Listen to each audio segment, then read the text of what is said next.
Hi hello ನಮಸ್ಕಾರ ಸ್ನೇಹಿತರೆ. ಏನಾಗ್ತದೆ, ಕೊನೆಗೂ ಇಲ್ಲಿ ಭಾರ್ಗವಿಯನ್ನು ಜೈಲಿಂದ ವಾಪಸ್ ಕರ್ಕೊಂಡು ಬರೋಕೆ ಬಂದಂತಹ ಲಾಯರ್ ಯಾರು, ಕೊನೆಗೂ ಲಾಯರ್ ಎಂಟ್ರಿ ಆಗ್ತದೆ. ಹಾಗಿದ್ರೆ ಏನಾಯಿತು, ಏನು ಕಥೆ, ಇದು ಎಲ್ಲವನ್ನ ಕೂಡ ತಿಳ್ಕೊಬೇಕು ಅಂದರೆ ಈಗಲೇ ನಮ್ಮ ಈ ಚಾನಲ್ನ ಸಬ್ಸ್ಕ್ರೈಬ್ ಮಾಡಿ, ಹಾಗೆ ಈ ಒಂದು ವಿಡಿಯೋವನ್ನು ಪೂರ್ತಿಯಾಗಿ ನೋಡೋದನ್ನು ಯಾವುದೇ ಕಾರಣಕ್ಕೂ ಕೂಡ ಮರಿಬೇಡಿ. ಇಲ್ಲಿ ನಿಜಕ್ಕೂ ಕೂಡ ಸ್ಫಟಿಕ ಪೊಲೀಸ್ ಸ್ಟೇಷನ್ಗೆ ಎಂಟ್ರಿ ಕೊಡ್ತಿದ್ದಾಗೆ ಅರ್ಜುನ್ ಸ್ಫಟಿಕ ವಿರುದ್ಧ ಸಿಡಿದೇಳ್ತಾರೆ.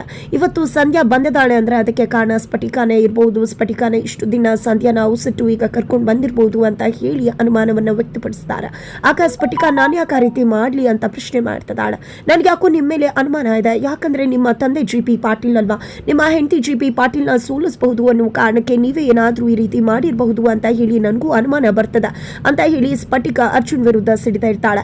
ದಯವಿಟ್ಟು ನೀವಿಬ್ರು ಈ ರೀತಿ ಜಗಳ ಮಾಡಬೇಡಿ, ಈಗ ಜಗಳ ಮಾಡುವ ಸಮಯ ಅಲ್ಲ. ಖಂಡಿತವಾಗ್ಲೂ ಸಂಧ್ಯಾ ಖಂಡಿತ ಬಂದಿದ್ದರೆ ಅವಳು ನನಗೆ ಕಾಲ್ ಮಾಡಬೇಕಿತ್ತು, ಯಾವಾಗಲೂ ಅಕ್ಕ ಅಕ್ಕ ಅಂತ ಹೇಳಿ ನನ್ನನ್ನು ಎಷ್ಟು ಮಟ್ಟಕ್ಕೆ ಕರಿತಾ ಇದ್ಲು, ಪ್ರೀತಿ ಮಾಡ್ತಿದ್ದು ಅಂಥವಳು ಇವತ್ತು ಈ ರೀತಿ ಆಗಿದ್ದಾಳೆ ಅಂದರೆ ಅದನ್ನು ನನಗೆ ನಂಬೋಕೆ ಸಾಧ್ಯ ಆಗ್ತಿಲ್ಲ ಅಂತ ಹೇಳಿ ಭಾರ್ಗವಿ ಹೇಳ್ತಾರೆ.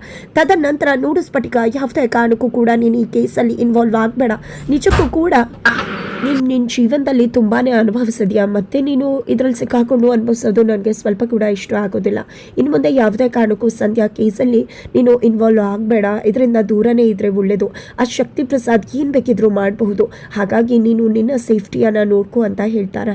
ಇಲ್ಲ ಅಕ್ಕ, ನಿಮ್ಮಿಂದ ನನಗೆ ಎಷ್ಟೆಲ್ಲ ಹೆಲ್ಪ್ ಆಗಿದೆ, ನಿಜಕ್ಕೂ ನನ್ನ ಕುಟುಂಬಕ್ಕೆ ಇವತ್ತು ನ್ಯಾಯ ಸಿಕ್ಕಿದೆ, ಅದಕ್ಕೆ ಕಾರಣ ನೀವೇನು.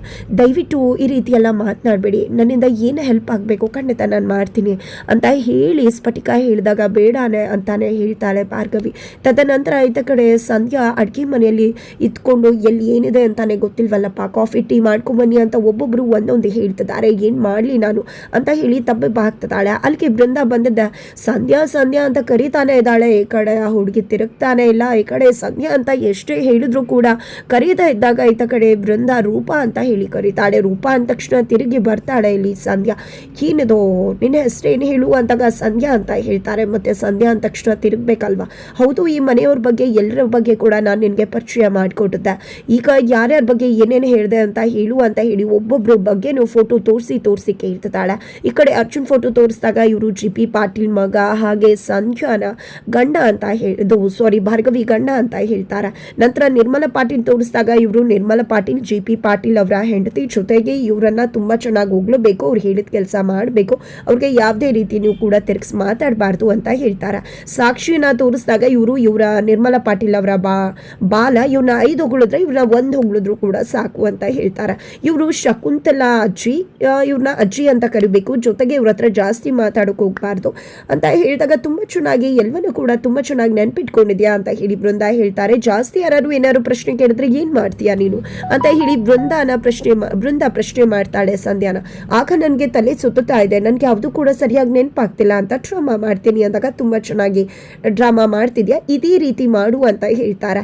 ನಂತರ ಇಲ್ಲಿ ಬೃಂದ ನಿನ್ನನ್ನು ಇಟ್ಕೊಂಡು ಈ ಮನೇನೆ ಹೇಗೆ ನನ್ನ ಕಪ್ಪೆ ಮುಷ್ಟಕ್ಕೆ ತಗೋತಾ ಇರು, ನೋಡ್ತಾ ಇರು ರೂಪ ಅಂತ ಹೇಳಿ ಮನಸ್ಸಲ್ಲಿ ಬೃಂದ ಮಣೆ ಹಾಕ್ತಿದ್ದಾರೆ.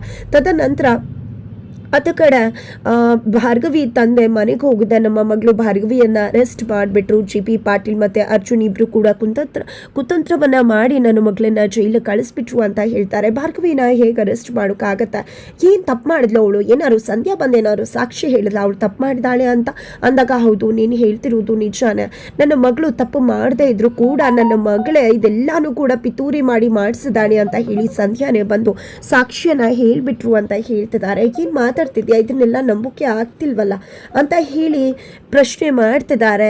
ಎತ್ತ ಕಡೆ ಅಮ್ಮ ಕೂಡ ಇಲ್ಲ ನಂಬಲೇಬೇಕಾಗತ್ತೆ, ಯಾಕಂದರೆ ಸಂಧ್ಯಾನೇ ಬಂದಿದ್ದು ಅಂದಾಗ ಏನಿದೆಲ್ಲ ನಮ್ಮ ಕಣ್ಣಾರೆ ನಾವೇ ನೋಡಿದ್ವಿ ಅಲ್ವಾ ಅವಳು ಸತ್ತಿರೋದನ್ನು, ಹೀಗೆ ಅವಳು ಬದುಕಿ ಬರುವುದಕ್ಕೆ ಸಾಧ್ಯ ಅಂತ ಹೇಳಿ ಅಮ್ಮ ಕೇಳಿದಾಗ ನಮಗೂ ಕೂಡ ಗೊತ್ತಿಲ್ಲ. ಆದರೆ ಅವಳು ಈಗ ಬಂದು ಸಾಕ್ಷಿ ಹೇಳ್ತಿರೋದು ಆ GP ಪಾಟೀಲ್ ಪರವಾಗಿ, ನಮ್ಮ ಮಗಳ ವಿರುದ್ಧವಾಗಿ ಎಲ್ಲವನ್ನ ಕೂಡ ಮಾತಾಡಿದಾಳೆ ಅಂದಾಗ ಯಾಕೆ ಈ ರೀತಿ ಎಲ್ಲ ಸಂಧ್ಯಾ ಮಾಡಿದ್ಲು, ನಿಜವಾಗ್ಲೂ ಅವಳು ನಮ್ಮ ಸಂಧ್ಯಾನ ಈ ರೀತಿ ಅವಳು ಮಾತಾಡೋದಕ್ಕೆ ಹೇಗೆ ಸಾಧ್ಯ. ಹೌದು, ಹೇಗಾದರೂ ಮಾಡಿ ನಮ್ಮ ಮಗಳನ್ನ ಬಿಡಿಸ್ಕೊಂಡು ಬನ್ನಿ ಅಂದಾಗ ನನ್ನ ಬಾರ್ ಕೌನ್ಸಿಲ್ ಮೆಂಬರ್ಶಿಪ್ ಯಾವತ್ತೂ ಕ್ಯಾನ್ಸಲ್ ಆಗಿದೆ, ಏನು ಮಾಡಬೇಕು ಅಂತಾನೆ ಗೊತ್ತಾಗ್ತಿಲ್ಲ, ಆ ಅರ್ಜುನ್ ಅಂತೂ ನಂಬಲೇಬಾರ್ದು ಅಂತ ಹೇಳಿ ಮಾತನಾಡ್ತಿದ್ದಾರೆ. ಇತ್ತ ಕಡೆ ರವೀಂದ್ರ ಭಟ್ಕಳ್ ಅವರು. ಅತ್ತ ಕಡೆ ನಿಜಕ್ಕೂ ಕೂಡ ರೂಪಾಗೆ ಲವ್ವರ್ ಇದ್ದಾರೆ. ಲವ್ವರ್ ಇಲ್ಲಿ ರೂಪ ಅಂದರೆ ಡೂಪ್ಲಿಕೇಟ್ ಸಂಧ್ಯಾಗೆ ಕಾಲ್ ಮಾಡ್ತಾರೆ. ನಕಲಿ ಸಂಧ್ಯಾಗೆ ಕಾಲ್ ಮಾಡಿದೆ, ಎಲ್ಲಿ ಹೋಗಿದೆಯಾ, 2 ದಿನದಿಂದ ಕಾಲ್ನ ಕೂಡ ರಿಸೀವ್ ಮಾಡ್ತಿಲ್ವಲ್ಲ ಅಂತಕ ನಮಗೆ ಜಾಕ್ ಪಾಟ್ ಹೊಡೆದಿದೆ ಅಂತ ಹೇಳ್ತಾಳೆ. ಏನು ಮಾತಾಡ್ತಿದ್ಯಾ ನೀನು, ಇವತ್ತು ನನ್ನ ಪೆಕ್ ಪಾಕೆಟ್ ಕೆಲಸ ಕೂಡ ಸರಿಯಾಗಿ ಆಗಿಲ್ಲ ಅಂತಕ. ಅಯ್ಯೋ ನೀನು ಯಾಕೆ ಅದನ್ನೆಲ್ಲ ಯೋಚನೆ ಮಾಡ್ತಿದ್ಯಾ, ಇನ್ನೂ ನಾವು ಯಾವುದೇ ಕೆಲಸ ಮಾಡೋ ಅವಶ್ಯಕತೆ ಇಲ್ಲ, ಕೈ ತುಂಬ ದುಡ್ಡು ಬರುತ್ತೆ, ಆರಾಮಾಗಿ ಲೈಫ್ ಲೀಡ್ ಮಾಡ್ಬೋದು ಅಂತ ಅವಳು ಹೇಳ್ತಿರ್ಬೇಕಿದ್ರೆ ಏನಾಯಿತು ಅಂತದ್ದು ಅಂದಾಗ ಈ ರೀತಿ ನಾನು ಯಾರಿಗೋ ಡ್ಯಾಶ್ ಹೊಡೆದ, ಆಕೆ ನನ್ನ ನೋಡಿ ಶಾಕ್ ಆದರು, ಸಂಧ್ಯಾ ಥರ ಆ್ಯಕ್ಟ್ ಮಾಡಬೇಕು ಅಂತ ಹೇಳಿ ಕೈ ತುಂಬ ದುಡ್ಡು ಕೊಟ್ಟರು, ಸುಲಭವಾಗಿ ಇಲ್ಲಿ ನಾವು ದುಡ್ಡು ಸಂಪಾದನೆ ಮಾಡ್ಬೋದು ಅಂದಾಗ ಹೌದಾ ಒಳ್ಳೆ ಕಮಾಯ ಸಿಗ್ತದೆ, ಚೆನ್ನಾಗಿ ಸಂಪಾದನೆ ಮಾಡು ಅಂತ ಹೇಳ್ತಾರೆ ಇಲ್ಲಿ ಕಡೆ ಲವರ್ ಕೂಡ. ನಂತರ ಈ ಕಡೆ ನನ್ನನ್ನು ಕೈ ಕೊಟ್ಟು ಬೇರೆಯವ್ರನ್ನೇನಾದರೂ ನೋಡ್ಕೋಬೇಕು ಅಂದ್ಕೊಂಡಿದ್ಯಾ ಅಂದಾಗ ಏನು ಈ ರೀತಿ ಮಾತಾಡ್ತಿದ್ಯಾ, ನಿನ್ನನ್ನು ಬಿಟ್ಟು ನಾನು ಬೇರೆಯವ್ರನ್ನ ನೋಡ್ಕೋತೀನ ಅಂತ ಕೂಡ ಹುಡುಗಿ ಹೇಳ್ತಾಳೆ ನಕಲಿ ಸಂಧ್ಯಾ. ತದನಂತರ ಸರಿ ಆಯಿತು, ನನಗೆ ಒಂದು 5,000ನ ಬ್ಯಾಲೆನ್ಸ್ ಹಾಕ್ಬಿಡು ಅಂತ ಹೇಳಿದಾಗ ಸರಿ ಆಯಿತು ಬಿಡು ಹಾಕ್ತೀನಿ, ಸ್ವಲ್ಪ ಹುಷಾರಾಗಿ ಖರ್ಚು ಮಾಡೋದೊಂದು ಮಾಡಬೇಡ ಅಂತ ಹೇಳಿ ನಕಲಿ ಸಂಧ್ಯಾ ಕೂಡ ಫೋನ್ನಲ್ಲಿ ಮಾತನಾಡಿ ಕಾಲ್ ಕಟ್ ಮಾಡ್ತಾರೆ. ನಂತರ ಈ ಕಡೆ ಭಾರ್ಗವಿ ಹತ್ರ ಇನ್ಸ್ಪೆಕ್ಟರ್ ವಿಜಯ್ ಕುಮಾರ್ ಹಾಗೆ ಕಾನ್ಸ್ಟೇಬಲ್ ಲೇಡಿ ಕಾನ್ಸ್ಟೇಬಲ್ ಬಂದಿದ್ದೆ. ಯಾಕ್ರಿ ಈ ರೀತಿ ಸಂಧ್ಯಾ ಸತ್ತೋಗಿದ್ದಾಳೆ ಅಂತ ಸುಳ್ಳು ಕೇಸ್ ಹಾಕಿ ಅವರ ಹೆಂಡತಿ ಮತ್ತೆ ಮಗನ ಜೈಲು ಕಳಿಸೋ ಯೋಚನೆ ಮಾಡಿದ್ರಿ ಅಂದಾಗ ಯಾವುದೇ ರೀತಿಯಲ್ಲೂ ಕೂಡ ನಾನು ಸುಳ್ಳು ಹೇಳಿಲ್ಲ ಅಂತ ಹೇಳ್ತಾರೆ. ಯಾಕೆ ಲಾಠಿ ಏಟಿನ ರುಚಿ ಬೇಕಾ ಅಂತ ಕೇಳ್ತಿದ್ದಾಗೆ ನಾನೇನು ಸಾಮಾನ್ಯ ಹೆಣ್ಮಗಳು ಅಂತ ಅನ್ಕೋಬೇಡಿ, ನನ್ನ ಲಾಯರ್, ನನಗೆ ಕಾನೂನು ಎಲ್ಲವೂ ಕೂಡ ಗೊತ್ತದ, ನ್ಯಾಯಾಂಗ ಬಂಧದಲ್ಲಿ ಇರೋರ ಮೇಲೆ ಯಾವುದೇ ಕಾರಣಕ್ಕೂ ನೀವು ಯಾವುದೇ ರೀತಿಯಲ್ಲೂ ಕೈ ಮಾಡೋ ಹಾಗಿಲ್ಲ, ಆ ಕಾನೂನು ನಿಮಗೂ ಕೂಡ ನೆನಪಿರಲಿ ಅಂತ ಹೇಳಿ ಭಾರ್ಗವಿ ಹೇಳ್ತಿದ್ದಾರೆ. ಇನ್ನೂ ಕೂಡ ಲಾಯರ್ ಗುಂಗಲೇ ಇದೆಯಾ ನೀನು, ಯಾವುದೇ ಕಾರಣಕ್ಕೂ ಇನ್ನು ಮುಂದೆ ನಿನ್ನ ಕೋರ್ಟ್ಗೆ ಹೋಗೋಕ್ಕಾಗೋದಿಲ್ಲ, ಬಾರ್ ಕೌನ್ಸಿಲ್ ಮೆಂಬರ್ಶಿಪ್ ಕ್ಯಾನ್ಸಲ್ ಆಗುತ್ತೆ, ಆಮೇಲೆ ಈಚೆ ಹೋದ್ರೂ ಕೂಡ ನಿನಗೆ ಯಾವುದೇ ರೀತಿ ಕೆಲಸ ಕೂಡ ಸಿಗೋದಿಲ್ಲ, ಸುಮ್ಮನೆ ಇದನ್ನೆಲ್ಲ ಬಿಟ್ಬಿಟ್ಟು ಜೈಲಿಗೆ ಹೋಗ್ಬಿಡು ಒಪ್ಕೊಂಡು ಅಂತ ವಿಜಯ್ ಕುಮಾರ್ ಹೇಳಿದಾಗ ನಾನು ಯಾಕೆ ಒಪ್ಕೊಂಡು ಹೋಗ್ಲಿ, ತಪ್ಪು ಮಾಡಿರೋ ಅವರೇ ಅಷ್ಟು ಮಟ್ಟಿಗೆ ಇರಬೇಕಿದ್ರೆ ತಪ್ಪು ಮಾಡದೇ ಇರೋ ನಾನು ಯಾಕೆ ಹೋಗಬೇಕು, ನಾನು ನಿಯತ್ತಾಗಿದ್ದೀನಿ, ಪ್ರಾಮಾಣಿಕವಾಗಿದ್ದೀನಿ ಅಂತ ಹೇಳ್ತಿದ್ರೆ. ಹಾಗಿದ್ರೆ ಸಂಧ್ಯಾ ಹೇಗೆ ಬದುಕು ಬಂದು, ಸಂಧ್ಯಾ ಸತ್ತೇ ಇಲ್ವಲ್ಲ, ಅವಳೇ ಸಾಕ್ಷಿ ಹೇಳಿದ್ಲಲ್ಲ ನಿನ್ನ ವಿರುದ್ಧವಾಗಿ ಅಂತ ಹೇಳಿ ವಿಜಯ್ ಕುಮಾರ್ ಕೇಳ್ತಿದ್ದಾರೆ. ಸಂಧ್ಯಾ ಸತ್ತಿದ್ದಾಳೆ, ಖಂಡಿತ ಸಂಧ್ಯಾ ಬದುಕಿದಾಳೆ ಅಂತ ನನಗೆ ಅನ್ನಿಸ್ತಿಲ್ಲ. ಈಗ ಬಂದಿರೋದು ಯಾರಿಗೂ ಗೊತ್ತು, ನಕಲಿನ ಅಸಲಿನ ಅನ್ನೋ ವಿಷಯನೇ ಇನ್ನೂ ಕೂಡ ಆಚೆ ಬಂದಿಲ್ವಲ್ಲ, ಇನ್ನೂ ಕೂಡ ಕೇಸಿ ಮುಗ್ದಿಲ್ವಲ್ಲ ಅಂತ ಹೇಳಿ ಭಾರ್ಗವಿ ಟಕ್ಕರ್ ಕೊಡ್ತಾರೆ. ಆ ಕಡೆ ಶಕ್ತಿ ಪ್ರಸಾದ್ ತನ್ನ ಹೆಂಡತಿಗೆ ಕಾಲ್ ಮಾಡಿದ್ದೆ, ನೋಡು ಭಾರ್ಗವಿ ಒಳಗಡೆ ಇರೋ ತನಕ ಅಷ್ಟೇ, ಅವಳು ಆಚೆ ಬರ್ತಿದ್ದಾಗೆ ತೊಂದರೆ ಆಗತ್ತೆ ಅಂತ ಹೇಳ್ತಿದ್ರೆ, ಅವಳು ಆಚೆ ಬರ್ತಿರೋ ಹಾಗೆ ನೀವು ನೋಡ್ಕೋಬೇಕಾಗತ್ತೆ ಅಂತ ಹೇಳಿ ಇಲ್ಲಿ ಅವರ ಹೆಂಡತಿ ಸಿತಾರೆ. ಶಕ್ತಿ ಪ್ರಸಾದ್ ಕೂಡ ಹೇಳ್ತಾರೆ, ನಾನು ನೀನು ಈ ರೀತಿ ಮಾಡ್ತೀಯಾ ಅಂತ ಅನ್ಕೊಂಡಿರ್ಲಿಲ್ಲ ಅಂದಾಗ ಮಕ್ಳ ವಿಷಯಕ್ಕೆ ಬಂದ್ರೆ ಇಲ್ಲಿ ನೀವು ಹುಲಿ ಆಗತ್ತೆ, ನಾನು ಮಕ್ಳ ತಂಟೆಗೆ ಬಂದ್ರೆ ನಾನು ನನ್ನ ಮಕ್ಳ ಪರವಾಗಿ ನಿಂತು ನಿಮ್ಗೆ ಬೇಕಾದ್ರೆ ಏನ್ ಹಿಂಚರಿಯೋದಿಲ್ಲ ಅಂತ ಹೇಳಿ ಹೇಳ್ತಿದ್ದಾರೆ. ಮಾತನ್ನು ಕೇಳಿ ಶಕ್ತಿ ಪ್ರಸಾದ್ ಶಾಕ್ ಆಗ್ತಿದ್ದಾರೆ. ತದನಂತರ ಇತ್ತ ಕಡೆ ಪೊಲೀಸ್ ಇನ್ಸ್ಪೆಕ್ಟರ್ ಬಂದು ಭಾರ್ಗವಿ ಹತ್ರ ಮಾತಾಡ್ತಿದ್ದಾರೆ. ಮೇಡಮ್ ಏನು ಮಾಡ್ತೀರಾ ಈಗ ಅಂದಾಗ ಸಂಧ್ಯಾ ನಿಜಕ್ಕೂ ಆಕೆ ನಕಲಿನ ಅಸಲಿ ಅಂತಾನೆ ಗೊತ್ತಾಗ್ತಿಲ್ಲ, ನಿಜಕ್ಕೂ ಸಂಧ್ಯಾ ಸತ್ತಿದ್ದಾಳೆ, ಆಕೆ ಒರಿಜಿನಲ್ ಡೂಪ್ಲಿಕೇಟ್ ಅನ್ನೋದನ್ನ ತಿಳ್ಕೋಬೇಕು ಅಂದ್ರೆ ನಾನು ಆಚೆ ಬರಬೇಕು ಅಂತ ಹೇಳಿ ಇಲ್ಲಿ ಭಾರ್ಗವಿ ಹೇಳ್ತಿದ್ದಾರೆ.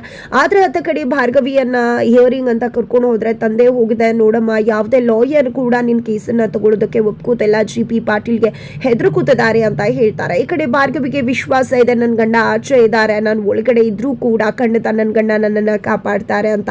ಖಂಡಿತವಾಗ್ಲೂ ಇಲ್ಲಿ ಅರ್ಜುನೆ ಕಪ್ಪು ಕೂಟನ್ನ ಧರಿಸಿದೆ, ತನ್ನ ಹೆಂಡತಿ ಭಾರ್ಗವಿಯನ್ನ ಬಿಡಿಸ್ಕೊಂಡು ಬರುವುದಕ್ಕೆ ಸಿದ್ಧವಾಗ್ತಿದ್ದಾರೆ.